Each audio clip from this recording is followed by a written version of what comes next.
महाबळेश्वर तालुक्यातील तळदेव येथे तळदेव एज्युकेशन नाम फाउंडेशन आणि स्वराज्य फाउंडेशन यांच्या संयुक्त विद्यमाने मोफत भव्य दिव्य आरोग्य शिबिराचे आयोजन करण्यात आले। या शिबिराला कोयना, सोळशी, कांदाटी विभागातील नागरिकांचा उत्स्फूर्त प्रतिसाद लाभला। या शिबिरात उच्च व तज्ञ डॉक्टरांनी आरोग्य सेवा पुरवल्या। यामध्ये डॉक्टर कविता चौधरी अध्यक्ष, Pune ENT, doctor Rakesh Neve, life point hospital, doctor Ashutosh Dubey तसेच नाम फाउंडेशनचे समन्वयक बाळासाहेब शिंदे व त्यांच्या टीमचा सहभाग होता। कार्यक्रमास तळदेव एज्युकेशन सोसायटीचे अध्यक्ष किसन जाधव, सचिव DK जाधव, BV शेलार, धोंडीबा जंगम, उद्योजक लक्ष्मण जाधव तसेच स्वराज्य फाउंडेशनचे अध्यक्ष संजय जाधव आणि त्यांचे सहकारी उपस्थित होते। शिबिरात कोयनात, सोळशी, कांदाटी विभागातील सामाजिक, शैक्षणिक, आध्यात्मिक व राजकीय क्षेत्रातील अनेक मान्यवरांनी सदिच्छा भेट दिली।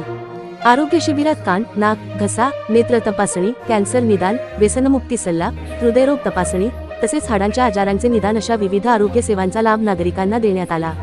या उपक्रमामुळे ग्रामीण भागातील नागरिकांना तज्ञ डॉक्टरांच्या माध्यमातून मोफत आरोग्य सेवा मिळाल्याने जनतेत समाधानाचे वातावरण पाहायला मिळाले। वेंगा माई न्यूज साठी प्रतिनिधी संतोष मालुसरे, तळदेव, महाबळेश्वर।